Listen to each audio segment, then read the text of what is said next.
বাঙালি খানায় সবাইকে স্বাগত জানাই। আজকে আমি এখানে রান্না করব পুরনো দিনের পদ্ধতিতে ওলের ডাঁটা। আপনারা তো অনেকভাবে ওলের ডাঁটা রান্না করে খেয়েছেন, একবার আমার মতন করে সহজ পদ্ধতিতে আপনিও শিখে নিতে পারবেন ছোট ছোট টিপস সহ। তবে আমি আজকে এখানে আলু পোস্ত, ঝিঙে পোস্ত নয়, ওলের ডাঁটা পোস্ত করব কি করে চলুন সেটা একবার দেখে নেওয়া যাক ভিডিওর মাধ্যমে। একবার বানালে আপনি বারবার বানাবেন, এতটাই সুস্বাদু খেতে। এখানে বেশ কিছুটা ওলের ডাঁটা আমি লম্বা লম্বা করে কেটে নিয়েছি, কেটে ধুয়ে রেখেছি। আমি আগের দিনকে ওলের ডাঁটা কাটা ধোয়ার পদ্ধতিটা বলে দিয়েছি, আপনাদের যদি পছন্দ হয় তাহলে সেই ভিডিওটি দেখে নিতে পারেন। আমি ভিডিও শেষে লিঙ্কটা অ্যাড করে দেব। ওলের ডাঁটা ধোবার পর কিন্তু বেশ ভালো করে জল ঝরিয়ে নিতে হবে। এই পর্যায়ে একটা কড়াইতে বেশ কিছুটা সর্ষের তেল অ্যাড করব। ফোড়নে রেখেছি কালো জিরে। ফোড়ন থেকে সুগন্ধ বেরোলে মিডিয়াম সাইজের একটা পেঁয়াজ বেশ সরু করে কেটে অ্যাড করতে হবে। 4 থেকে 5 কোয়া রসুন থেতো করে নিয়েছি। আমি পেঁয়াজ রসুনটা বেশ ভালো করে ভেজে নেব একটু নুন দিয়ে। যতক্ষণ পেঁয়াজ রসুন থেকে কাঁচা গন্ধ বেরোবে ততক্ষণ বেশ ভালো করে ভেজে নিতে হবে। বাঙালি রান্না ঘরোয়া উপকরণ দিয়ে রান্নাগুলো যদি পছন্দ হয় তাহলে চ্যানেলটি সাবস্ক্রাইব করে দিয়ে পাশে থাকবেন, পাশে থাকা বেলটি বাজিয়ে দিবেন, নইলে নিত্য নতুন রান্নার নোটিফিকেশন পাবেন না।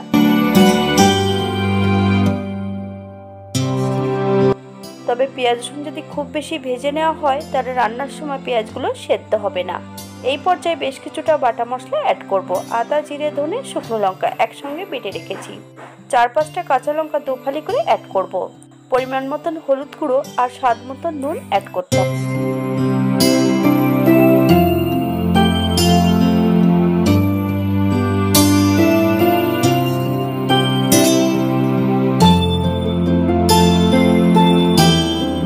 এই পর্যায়ে অ্যাড করব মশলা ধোয়া বাটি থেকে বেশ কিছুটা জল। মশলাটা বেশ ভালো করে কষিয়ে নিতে হবে, অথবা মশলা থেকে যতক্ষণ তেল না ছাড়বে ততক্ষণ বেশ মশলাটা ভালো করে কষিয়ে নিতে হবে।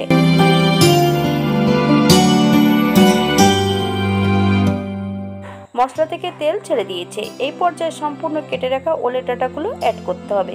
তবে আজকে আমি ওলের ডাঁটাগুলো কেটেছি কিন্তু একটু লম্বা লম্বা করে। আগের দিনের ওলের ডাঁটাগুলো কেটেছিলাম ছোট ছোট করে। আপনারা আপনাদের পছন্দ মতন ডাঁটাগুলো কেটে নিতে পারেন। হাই ফ্লেমে 7 থেকে 8 মিনিটের মতন প্রথমে আমি মশলা সহ রান্না করে নেব।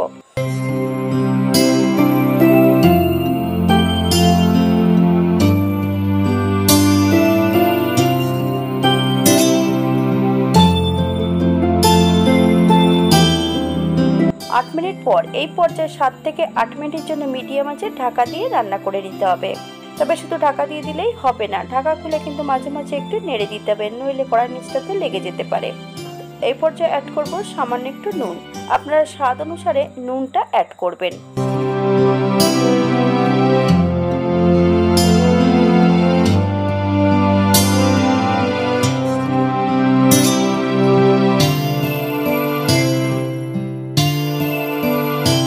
এই পর্যায়ে একবার চেক করে নেবেন ওলের ডাঁটাটা সেদ্ধ হয়েছে কিনা।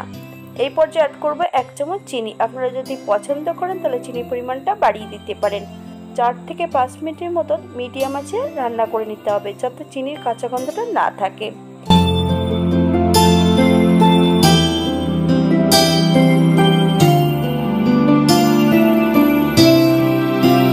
এই পর্যায়ে অ্যাড করব 2 চামচ পোস্ত বাটা। আপনারা যদি পছন্দ করেন তাহলে পরিমাণে বাড়িয়ে দিতে পারেন। একদম লো ফ্লেমে কিন্তু পোস্ত বাটাটা অ্যাড করতে হবে। বেশ 2 থেকে 3 মিনিটের মতন লো ফ্লেমে রান্না করে নিতে হবে, তাহলে পোস্ত নিজস্ব গন্ধটা থেকে যাবে।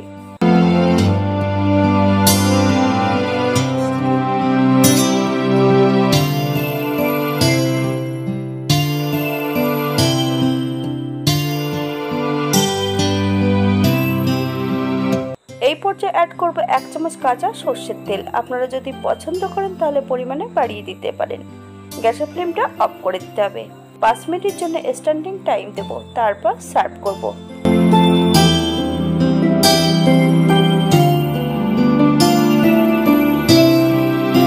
এটা দেখতে যেমন ভারী সুন্দর হয়েছে, এটা গরম ভাতে খেতে কিন্তু অসম্ভব ভালো। একটা নতুন রেসিপি আপনাদের সঙ্গে শেয়ার করলাম।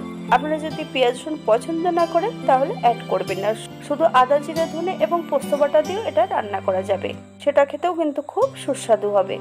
হাতে যদি সময় থাকে তাহলে একটা লাইক, কমেন্ট, শেয়ার করবেন। আজকের ভিডিওটি এই পর্যন্ত। সবাই সুস্থ থাকবেন, ভালো থাকবেন। অন্যদিন নতুন রেসিপি নিয়ে আপনাদের সামনে আবার আমি হাজির হব। নতুন ও পুরনো সকল বন্ধুদের অসংখ্য ধন্যবাদ ভিডিওটি দেখার জন্য।